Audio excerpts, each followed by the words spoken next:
Okay, cool. Well, lovely to see you all. Very, very nice to have you back here. So, the aim for today, as I said last week, is we're going to go through the rules for TFL natural deduction.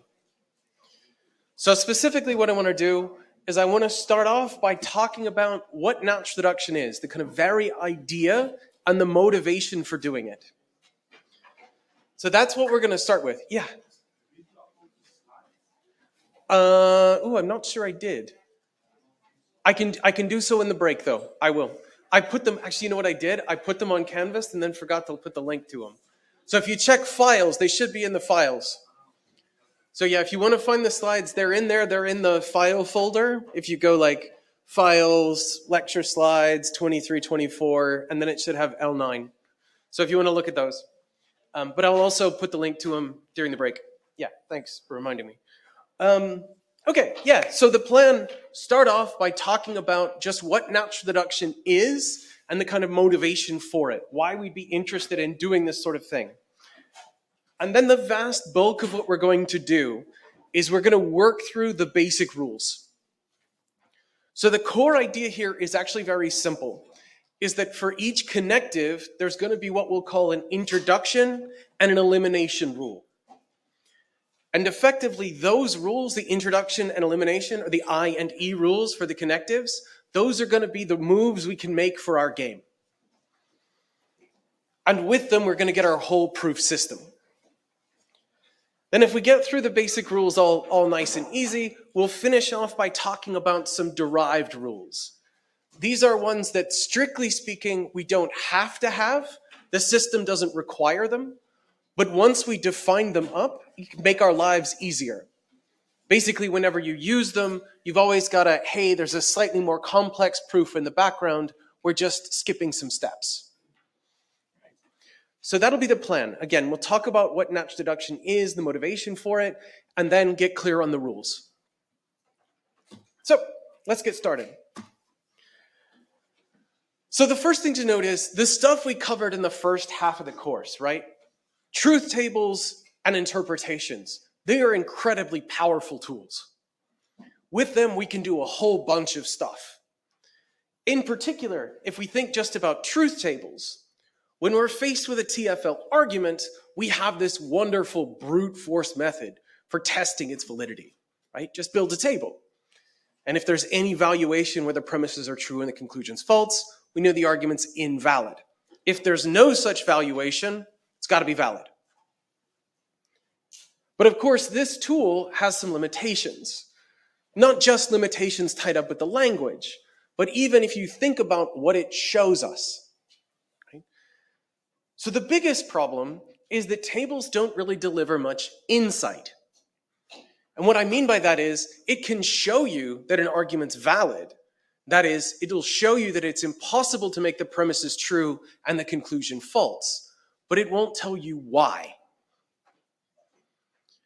It just shows you that there's no row, right? It doesn't explain how it is that these premises are such that we can't make them true and get this conclusion false. And that's kind of bad, because a lot of times when we're interested in evaluating an argument, it's cool to know that it's valid, but it's also nice to know why. What is the connection between the premises and the conclusion? So that's a big issue. Another big issue, slightly less, strictly speaking, a deep problem, but still a problem, is that sometimes tables are just simply impractical. So here's just a general example, right? Is a clearly valid argument. Right? If you have A1 conditional C1, well then you can just keep going like this and you're still going to get something that holds. Right? But of course, to do the table for this, well, that's a pretty damn big truth table. This is a little bit longer than the kind of thing I would ask you to do on the midterm. Right? So sometimes it's just impractical to think about how we would do this qua truth table. So it'd be useful to have another tool, one that would let us do this kind of thing easier and quicker. So a deep kind of philosophical motivation. We want to know, why is the argument valid? What's the connection between the premises and the conclusion? And then also a kind of practically minded one. But this issue becomes even more substantive when we think about FOL. Because if you remember, when we talked about interpretations, there were a bunch of things that interpretations just simply couldn't do. For example, interpretations could not show us that an argument is valid. All we could use those for was to say an argument's invalid. To properly assess the validity of FOL arguments, right, to show that they are in fact valid, we need something more. We can't just use interpretations. We need a fundamentally different approach. And this is what natural deduction, the thing we're going to work on, does. So again, that's the kind of motivations for being interested in these proof-theoretic systems. So natural deduction, the thing we're going to study, represents an idealized model of the patterns of actual reasoning that people do. It's idealized in the sense that, look, we're not perfect reasoners, right? But if we were perfect reasoners, these are the kinds of rules that we would use. The aim of a natural deduction system is to show that arguments are valid in a way that delivers insight into the reasoning. That is, beginning with some basic inference rules that basically say, hey, if you have this, you can generate this. Right? By kind of building these rules together, by plugging them in various ways, we're able to construct complicated arguments. And by building the argument, we can show that this thing we started with is valid. It will basically give us a roadmap to show how we can go from some premises to a conclusion, using rules that idealized reasoners would in fact follow. And so that's what a natural deduction system does. That's what it's meant to do.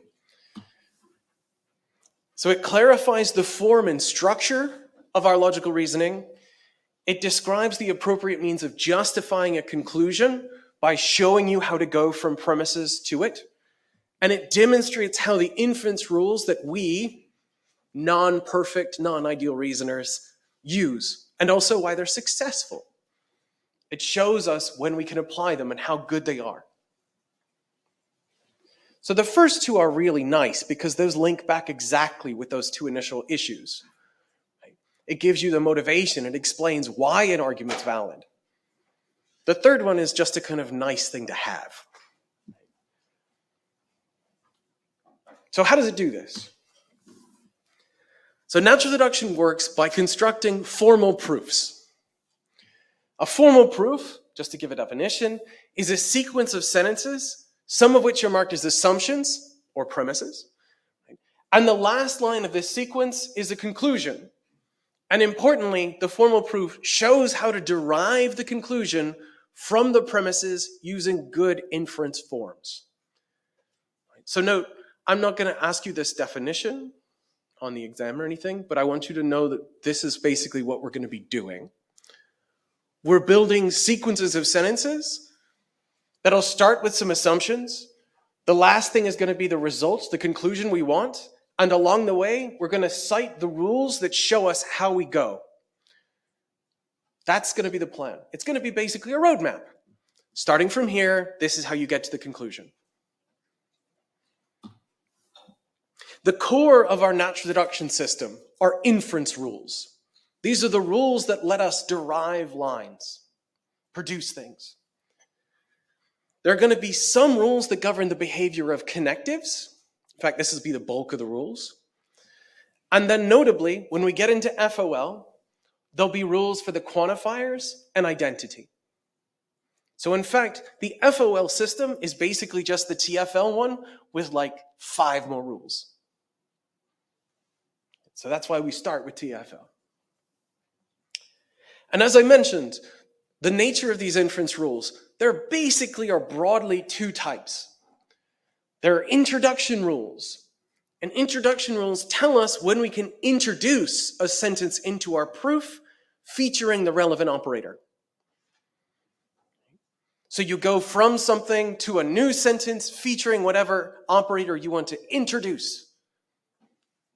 And on the other hand, you have elimination rules. And honestly, these are kind of badly named. But the idea here is you start with a sentence featuring an operator, and then you use an elimination rule to get something out of it. So elimination rules specify when we can derive something from a sentence featuring an operator. Introduction gives us one with it. Elimination uses one with it. Again, this is just a kind of general thing. It'll help once we get some of the rules on the board. But these are broadly the two types of rules we'll be using. So let me give you an example of a natural deduction proof. Here's an argument. Now, just looking at it really quickly, what do we think? Valid, invalid? It's valid, right? So if we have A conjunction B, and we know that, hey, if B is true, then C is true, well, we know it must follow that C conjunction A is true.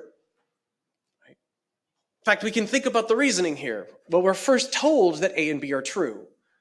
Well, if A conjunction B is true, then we know that A has to be true, right? Because conjunctions require both conjuncts. Cool. Well, we also know, if A conjunction B is true, that B is true. Because again, conjunctions require both conjuncts. But if B is true, well, then we get C. So we know that A is true, and we've just shown we can get C, so we know that A conjunction C is true. That chain of reasoning that I just talked through is basically what we're going to lay out formally. So here's how we do a natural deduction proof. We start by writing down our assumptions, our premises. We write them vertically, we number them. Then we draw a line underneath them once we've listed them all. This horizontal line we can call it our assumption line. It tells us everything above the line we're taking to be true for the sake of this proof. Everything below the line is something we're going to derive. So this is how we begin. List off the premises of the argument. List off the sentences we're going to assume is true. The next step, we draw a vertical line. And the vertical line is really, in some sense, a form of bookkeeping, but it's literally just our proof line. We're going to be able to follow this from the first assumption all the way to the end, and the end is going to be the conclusion of the argument, the result we want to derive. So the last line for this, where this vertical line will end, will be C conjunction A. The conclusion. Right? So as our line grows, right, as we extend our proof, we'll just basically continue this line down. And again, it's going to end at the last step, at the conclusion of the proof. Okay. So we've got our proof line. We've got our assumption line. Everything above the assumption line is something we're taking to be true for the sake of the argument. Everything below it is stuff that we will derive. So everything below the assumption line, something derived via the application of a rule or a new assumption. We'll come back to this in a little bit. So again, let's think about the reasoning. We said before, given 1, if we know 1 is true, well, we know because it's a conjunction that A must be true. Right? Because conjunctions are only true if both their conjuncts are true. So we can immediately pull A out of the conjunction. In this case, what we'll do is use a rule that we can call conjunction elimination. I'm going to talk you through the rules in a minute. I just want to show you how this sort of looks. So we can pull A from the conjunction. Well, similarly, because we have A conjunction B in sentence 1, we also know that we can pull B for the same reason. And now remember, again, the way we talked through the proof a second ago. If we have B, and we know that sentence 2 is true, Well, then what can we derive? Well, we've got a conditional that we know is true, or we're taking to be true, and we've derived its antecedent. So what truth value does the consequent have to have? It's got to be true, because otherwise the conditional would be false. So we can then say, given 2 and 4, we know C is true. Again, here we've used the rule that we'll call conditional elimination. More on these rules in a few minutes. Again, I just want to show you an example.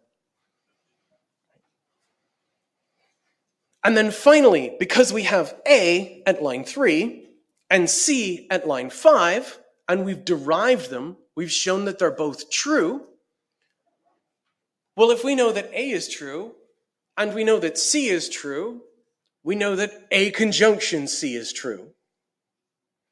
So we can build a sentence like that, which is the conclusion we wanted. Now, importantly, note at each step, once we've gotten below the assumption line, what we have is we number the step, we put the sentence we're deriving, and over here, the rule we've used and what lines we used. This is the format that all natural deduction proofs take, or at least all the ones that we're going to build look like. Everything below this line, if it's derived, we need to say, what rule did we use to derive it, and where did we get it from? So the first two both came from sentence 1. This one came from 2 and 4. And then finally, our last one was taking sentence 3 and 5 and jamming them together with a conjunction. So this is it. This is basically how natural deduction proofs go. The rest of it's just getting clear on the rules and figuring out how to do it. Okay. Now, before we dive into the rules, we'll pause, ask, do we get the kind of general idea here? What we're after? Okay. Again, the best way I can think about this is a little bit like learning a very complex board game, right? And unfortunately, having played around with this a bunch, I think the best way to do it is basically just give you all the rules up front, and then we talk through a bunch of examples. So I'm going to give you a ton of rules right off the bat here. And I know that that's an assault of information. But one thing to note is when you get the final exam, I will give you a sheet with all the rules on it. There's also, in the very back of your textbook, a couple pages that have all the rules on them too. So you don't have to internalize them or memorize them, but of course, that sheet's not going to be useless if you don't know how to use the damn things. Right. Yes? Could you please explain again why there's an E for the 3, 4, 5 lines, and then on the 6th line, there's an I? Good. So here's the difference between the two types of rules. Right? An E rule uses a sentence with the relevant operator. So for 3 and 4, what we did is we used this conjunction. So we eliminated the conjunction to get something from it.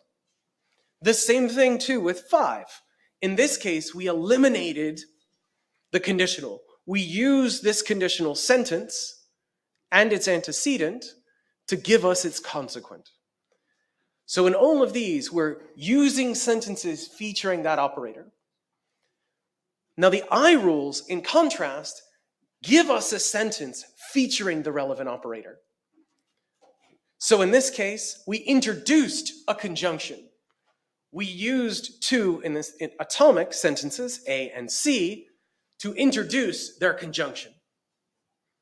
So this is the core. An elimination rule operates off a sentence with the operator to give you something different. An introduction rule introduces a sentence featuring that operator. Again, I think it'll be easier once we see some of the rules, but that's the basic idea. Okay, so why don't we dive in, start talking about some of the rules, and we'll go through some more examples as we go along. Again, this is our beautiful natural deduction proof. to show a fairly straightforward sentence. So we're going to start with 3 rules. We're going to start with conjunction introduction and elimination, because honestly, conjunction is the easiest one. And then we'll talk about conditional elimination. So that'll be the first trio we go through. So let me tell you a little bit about how I'm going to present these. So I'm going to have just some italicized lowercase letters over here. These stand for any numbers you want in the proof. This is the proof line. And these will be, much because, they're in my sexy swash font, they can be any sentences you like of whatever structure. So conjunction introduction. Conjunction introduction says, hey, if you have 2 sentences on your proof line, if you've proved that sentence A and sentence B are true, then you can introduce their conjunction. So if you've got A and you've got B, then you can generate A conjunction B. Some things to note. The rule requires that we have both would-be conjuncts. It doesn't require that they're next to each other. They both just need to be anywhere in the proof. So for example, A could be one of the things that we've taken as an assumption, and B could be something we derived. Or similarly, they both could be assumptions, or they both could be derived. It doesn't matter. All that matters is that they're both on the proof line. If they're both on the proof line, you can introduce their conjunction through conjunction introduction. And you cite the 2 sentences. Yes? What's the difference between an assumption and a derived? Good. So the important thing, when we're thinking about assumptions, we are taking these to be true for the sake of the argument. Everything below that line is stuff that we have to get using a rule. So another way typographically to note is we never ever have any rules telling us why we got these, because we're just taking these as given. They are the premises we're taking on board for the sake of the argument. Everything down here is stuff that we're working to get. So again, the deep difference, assumptions are stuff we're taking as true, assuming to be true for the argument's sake to see where we can go. Everything else, the stuff we derive, relies on the other things being true. Yeah. So could we think of it as assumptions are like the premises and then all of the other stuff is the conclusion we can get from it? Yeah, I think that's not a terrible way to think about it. So importantly, the reason I'm a little bit hesitant is what we really want to do is the very last step in the proof. That's really our conclusion. Everything else, all of this stuff down here, is stuff that kind of follows from it. So they're, if you like, midpoints on the journey. And the conclusion is the last step. If you did want to, you could have another proof that shows, hey, from these you can get to C. So this is just a slightly longer journey. Yeah. Okay, good. So, again, our first rule, conjunction introduction. If you have 2 sentences on your proof line, you can introduce their conjunction. Note, when you use a rule like this, you need to cite the 2 sentences you're introducing as conjuncts. So you use the conjunction introduction rule, and you cite the 2. Something also to note is that the order of citation here matters. This one gives us this order, but you could also do it the other way around. The only difference here is the output that we get. Because the sentence here has B as the first conjunct and A as the second. Now this sounds very nitpicky, because it is. But the thing to realize here is that when we're doing natural deduction proofs, and in fact proofs more generally, we are only ever operating syntactically. We are giving no semantic values to any of these atoms, any of these sentences. We're not thinking about what do they mean. We're just thinking about what is literally their structure. We're just manipulating them as strings of code. So, conjunction introduction. Easiest rule. Basically, if you have two, you can generate their conjunction. The next rule is the opposite, conjunction elimination. And it says if you have a conjunction, well, then you can get out one of the conjuncts. So if you have A conjunction B on your proof line, then you can use conjunction elimination to give you A. Or you can use it to give you B. Again, here it eliminates the conjunction by deriving one of the conjuncts. Things to note, you can only ever derive one conjunct at a time. So if you wanted to get both, you have to do it twice. In fact, we did that. Remember the sample proof? We needed both A and B from the conjunction, so we did it once to get A and then again to get B. Other thing to stress, and this again comes back to the difference between introduction and elimination rules. You can only use this if you have a sentence with a conjunction as its main operator. You need to use a sentence with a conjunction in order to eliminate the conjunction. So if you have a sentence that doesn't feature that symbol, well, you can't do anything with this rule to it. Similarly, if the conjunction is not the main logical operator, well, you've got to get down to it first. You've got to go through the other operators in the way. Okay, really, these are if you get these two, we're rolling. Introduction gives you a sentence featuring that operator. Elimination uses a sentence featuring that operator. The rest is all just going to be about making sure we're ticking the boxes to be able to use the rule. So, conjunction, introduction, elimination. Here's the third one that I want to introduce. Ooh, sorry. Here's an example of just a very simple, easy one using conjunction, introduction, and elimination. So here's a very silly, valid argument, which would be a massive truth table. It would be hideous, but it's just a 4-line proof. We take the premise, we do conjunction elimination twice, then we do conjunction introduction, 2-place swapsies with the 2 parts to give us the conclusion. Okay. Again, just a kind of silly example. Right? So, conditional elimination. This is the third rule. Conditional elimination is basically modus ponens. Has Michael talked to you about modus ponens? Michael or...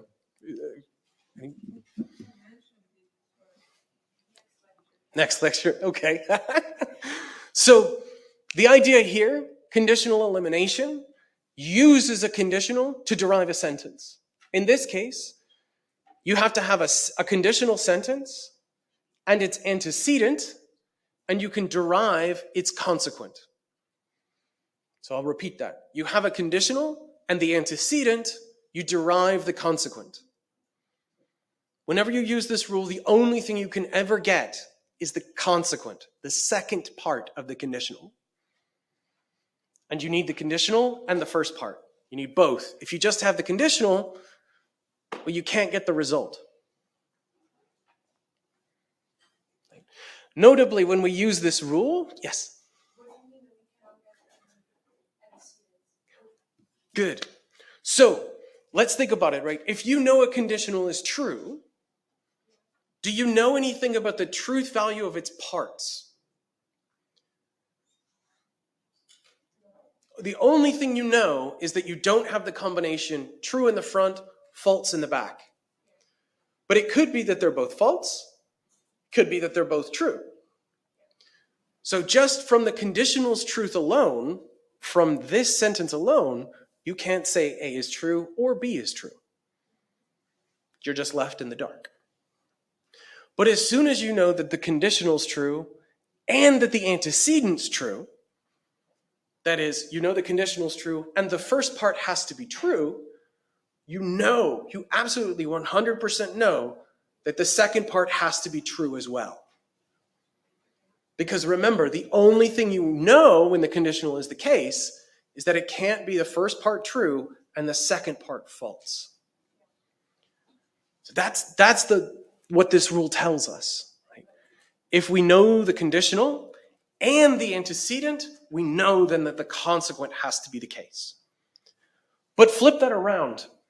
Think about, if we know a conditional is true, and we know that the consequent is true, does that mean that the antecedent's true as well? No, right? So you can't go the other way. If you have A conditional B and you know B, you cannot derive A. If it's raining, then I'll bring my umbrella. I brought my umbrella. Does that guarantee that it's raining? No. Right? Or another one. I promise that if I'm healthy, then I'll be here for the lecture. I'm here. Does that mean I'm feeling good? Not necessarily, right? Again, we see the idea. Yeah. So you don't have any like horizontal lines. Only the one. Only the one, right? At the very thing, right, if when we list off our assumptions. Now, the reason I'm not including them here is because when we're thinking about this, the sentences can come anywhere. So there could be a horizontal line here to say, hey, M is one of our assumptions and everything below is a derivation. Or it could be that M and N are both assumptions and O is a derivation. Again, one of the things, and this is true for all the rules when I'm going to present them, we're never going to draw the horizontal line. It could be anywhere above the bottom line. Right? So whenever we're doing these things, there can be a billion different sentences in between these two as well, right? Doesn't matter as long as they're both on the line, anywhere on the line. Okay. So there's our first three: conjunction, introduction, elimination, and conditional elimination. To do the next couple, we're going to need to introduce another notion, and this will be the notion of a subproof. But before we go on, again, we'll pause, ask, what questions do you have for me so far? Okay so far? Okay, so nice. Another thing to note with conditional elimination, you don't have to have the lines in the order just before. It could be that you have the antecedent and then way down the line you get the conditional. Doesn't matter, as long as you have both. You just need the antecedent and the conditional. And when you use the rule, you cite the conditional and the antecedent. You cite both lines. Okay? So,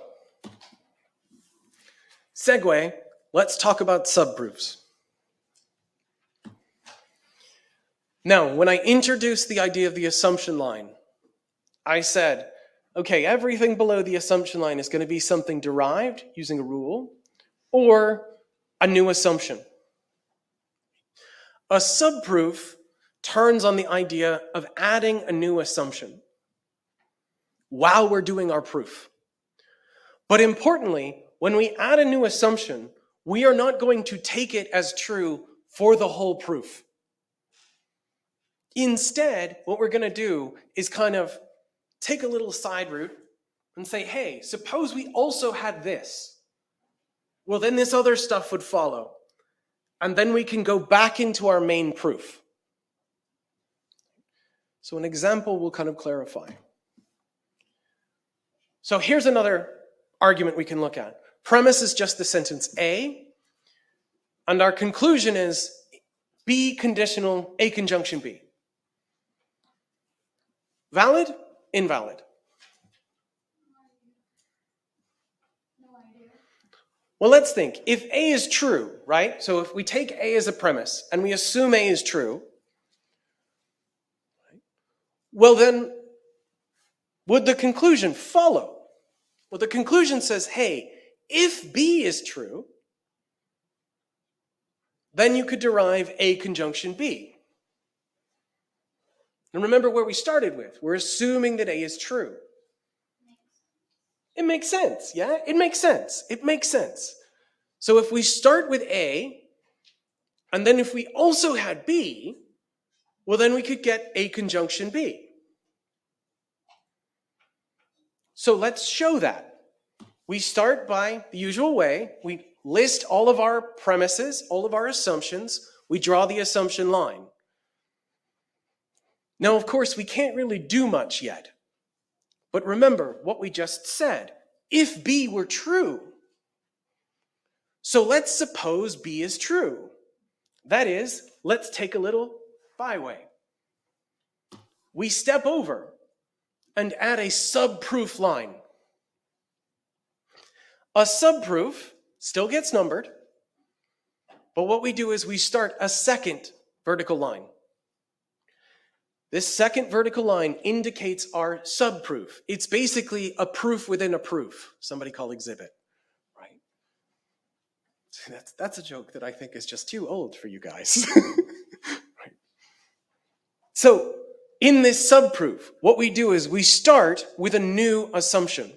In this case, that B is the case. That B is true.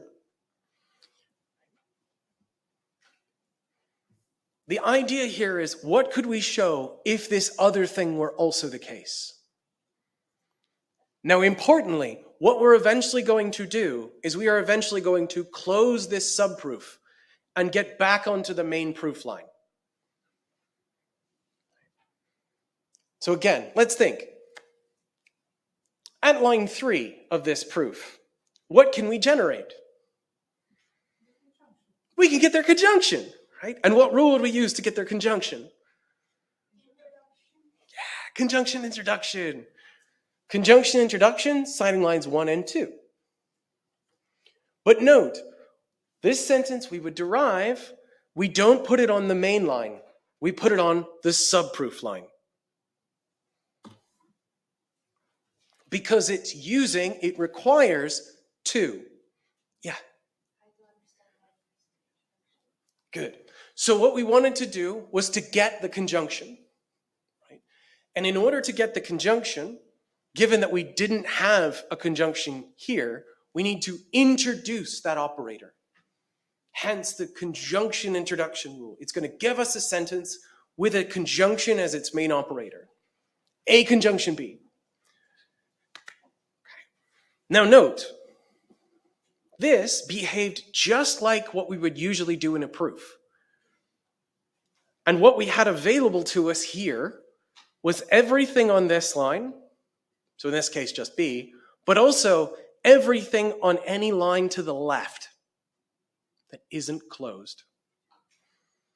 So we had A and B, and we could get their conjunction.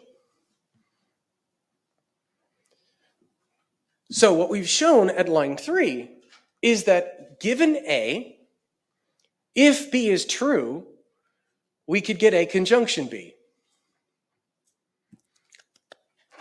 Let me repeat that. What we've shown at line 3 is that if B is true, then we can get A conjunction B. So what can we do at line 4? We can do a conditional. We can introduce a conditional. Here's the neat thing. When we introduce our conditional, we close the subproof and we step a line to the left. So it's a Beyonce move, to the left, to the left. Again, thank you. See, you got that joke. So we're going to close the subproof, say, okay, if B is true, then A conjunction B follows. But I said if. I don't actually think it's true, but just if it were true. So we can get this. Because what does this sentence tell us? This sentence says, if B is true, A conjunction B follows, which is what our subproof shows. Yes? So we have to cite it as like a dash, as in 2, 2, 3. So importantly, we'll talk about the rule in particular, but for these kinds of rules, you cite the whole subproof. Because what it's telling you is, hey, to see that this is the case, go read this whole subproof, which starts with our antecedent and ends with the would-be consequent. Now, let me go back a slide to re-emphasize some things about subproofs. At some point, we want to close the subproof. Stop working with our additional assumption we used to open it. To indicate that, we stop our subproof line and we just go back to our main proof line. At this point, the subproof is closed. And importantly, once a subproof is closed, there is no going back. You can cite the whole subproof, but you can no longer cite any line in the subproof. It basically becomes a closed black box to you once you have closed it and put the assumption aside. So notably, some rules let us derive things from subproofs. In fact, if I remember right, there's 7. Right? I gotta refamiliarize myself. I don't remember right off the top of my head. It's either 7 or 8. There's not very many Beyonce rules, but they're important because they're the things that let us take stuff from subproofs back into our main proof line. And when we close the subproof, we can say that we discharge the additional assumption. That is, we no longer commit ourselves to its truth. This is why you can't cite any individual sentence inside the subproof, because it's tainted by the commitment to this additional assumption being true. So what we couldn't do, for example, is something like this. This is verboten. And it's verboten because to do this, what you have to do is employ a line that's in the subproof. But as soon as you close it, as soon as you step away from that subproof line, everything that's on that subproof line is lost to you. There's no going back. Yes? So it is closed using that sentence number or? So it's closed because we stopped this line, we stopped the subproof line, and what we got out of it, right, is this conditional. Right? So notably, there's kind of 2 steps. There's the closing, which is just, hey, I'm done. And honestly, the only thing that just indicates that is stomping that vertical line. But importantly, when you close the subproof, you want to get something out of it. And that's what we did at line 4. So notably, when you employ subproofs, you can cite rules that cite the whole subproof. They use the whole subproof. Or you just close it and be like, crap, that was useless. Yes? So the only rule we could get out of it has to be a conditional, right? Because there's no, we can't assume that the assumption is true. There'll be other rules we can use. So a lot of the ones that will be this sort of Beyonce one that lets us go back to the left will involve conditionals, but not all of them. There'll be a few other ones that also do this where you get something from a subproof back into your main proof line. But yes, conditional introduction is one. Biconditional introduction will be one. There'll be a few others as well. Again, the important idea with a subproof is you take on an additional assumption, and eventually what you want to do is decommit yourself, discharge your belief in that additional assumption, step back into your main proof line, hopefully with something you got from the overall subproof. Yes? I don't understand how we can conclude that line 4 is true if we don't know that B is true. I mean, it can be true even if B is false. Mm-hmm. So importantly, what does line 4 tell us? Line 4 says, hey, if B is true, then a conjunction B is true. Right? And that is the case. And we know that is the case because we did the work to show it in this subproof in lines 2 and 3. Right? This is why, again, we cite the whole subproof because it's saying, hey, if you want to see how the reasoning in the conditional works, go check the subproof. It'll show you. So again, all it's saying is, hey, if B is true, don't know if it is, but if it was true, then I could get you a conjunction B. Yeah. We have Yeah, good. So interestingly, one thing to note here is that we're never talking about A and B being true or false, right? If it's on this, we take it to be true. If we write it down, the sentence is true. So if we're going to say B is false, what would we have to say? We have to use negation B. Right? We only play with true sentences in natural deduction. In order to say that B is false, you have to derive or assume negation B. We'll get to that. Right? But again, this is the kind of core. Yes? So we use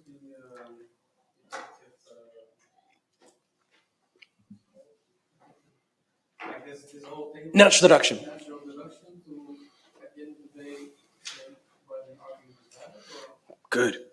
So what we're going to eventually do is we're not going to test whether an argument's valid. We're going to show you how it's valid. So I'll give you some arguments that will in fact be valid, and then you can build a proof to show how to go from the assumptions, the premises, to the conclusion. So again, the big thing is it's going to be a roadmap. It's a roadmap from, if you start here, these are the steps you can take to get you to this conclusion.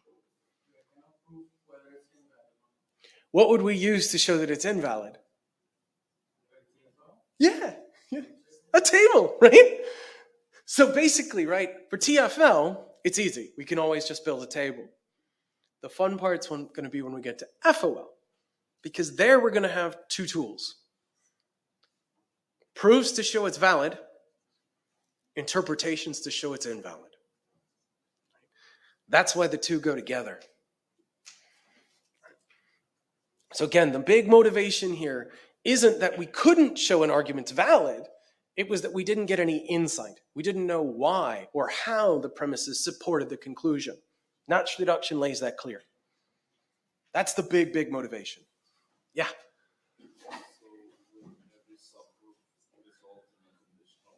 Good. So that was a question down here. Not always. A lot of subproofs are going to be used to get a conditional, but there'll be other rules that employ subproofs to get stuff out. So we'll talk through it. Again, what I want to get clear first is how subproofs work and what the idea is. So we'll go through some rules to talk about when they come through. So let's go through two more rules, and then we'll take our break, okay? The one thing to note, just generally, you can always open subproofs, even inside a subproof if you want. For example, just think about how you would do this argument. Basically just the same thing that we did, the same proof we did with just an additional subproof. You can also always close a subproof whenever you want. You just say, this was a mistake. It's not getting me anywhere. But of course you want to try and get something from it, so use one of the rules. And notably, whenever you're going into a subproof, you just draw another line to the right. So, yeah, let's talk about these. So we've already seen conditional introduction. Right? We've already seen conditional introduction. It is the flip to conditional elimination. Conditional elimination said, hey, you have a conditional and the antecedent. I will give you the consequent. Conditional introduction says, all right, what you've shown me is that there's a subproof that starts with your antecedent and ends with your consequent. So it looks like this. Conditional introduction says there is a subproof that starts with your would-be antecedent and ends with your would-be consequent. And the thing that you cite is the entire subproof. It shows you that if the antecedent is true, then you can get to the consequent. Note that this subproof could be just 2 lines long. It could be 40 lines long. Doesn't matter how long the subproof is, just that it starts with your antecedent and ends with your consequent. And notably, whenever you generate a conditional, it's always one line to the left of the subproof you use to derive it.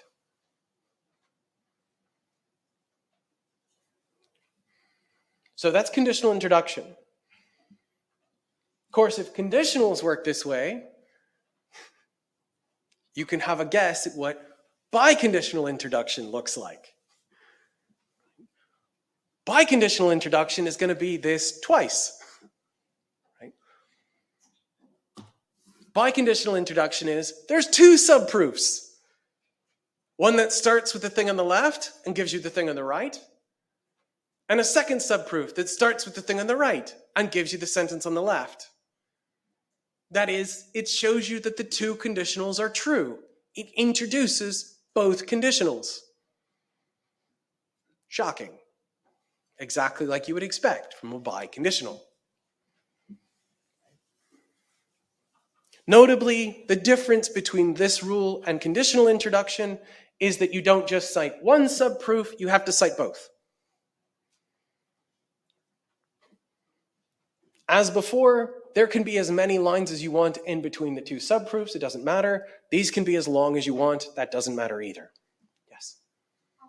Could we also do it in a way that we introduce a conditional after the first one, then introduce one after the second one, and use those two as the citations? If you want. Right. We should be careful. So this is in some sense just saving you an extra step there. Saving you 3 lines, I guess. But yeah, that's the general idea. It's literally just introducing a conditional one direction, introducing the conditional the other way, so we can get the biconditional, which is just the arrows in both directions. So that's biconditional introduction. Biconditional elimination is also very easy. Right? Just like all elimination rules, you have to have the sentence. So in this case, you need a sentence featuring a biconditional. And then you just need one of the sides. And what you get out is the other side. So if you have A biconditional B, and you get A, then you can derive B. Similarly, if you have A biconditional B, and you have B, then you can get A. And the idea here is straightforward. Biconditional is true if and only if both sides have the same truth value. If you know one side is true, then you know the other side must also be true. That's what this rule encodes. Okay. Very slick. Right? So we've got conjunction, introduction, elimination, conditional introduction, elimination, biconditional introduction, elimination. Just 2 left. Disjunction and negation. No problem. Negation's ugly. Right. Okay. So, let's talk about disjunction, please. Would you maybe go back?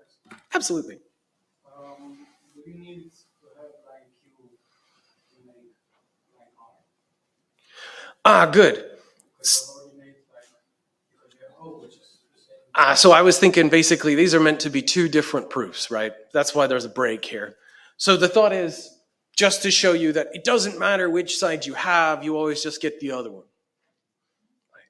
That's what we're trying to get here, right? But yes, if you had already derived A, you wouldn't need to get it again. You already got it. So, okay. So we'll do one more rule before we take a break. Rule to talk through before we take a break is disjunction introduction. If anything, this is probably the easiest of all the rules. It says if you have a sentence, you can bolt on a disjunction with anything you want on it. If you know A is true, then you know A or whatever you want is the case. Because disjunctions are easy to please. So if you've already got one disjunct true, cool. Add whatever you want as your other disjunct. And again, note, it can be anything you want. This second sentence can be anything. It can be simple, it can be complex, it can be anything. If you start off with a sentence, you can bolt on with a disjunct anything you like. This is going to be very handy. Right? So disjunction introduction is very easy. Unfortunately, disjunction elimination is very difficult. So we'll take a break. It's 41. Why don't we take a break to 51, so 10 minutes, and we'll come back and finish up the rest, okay?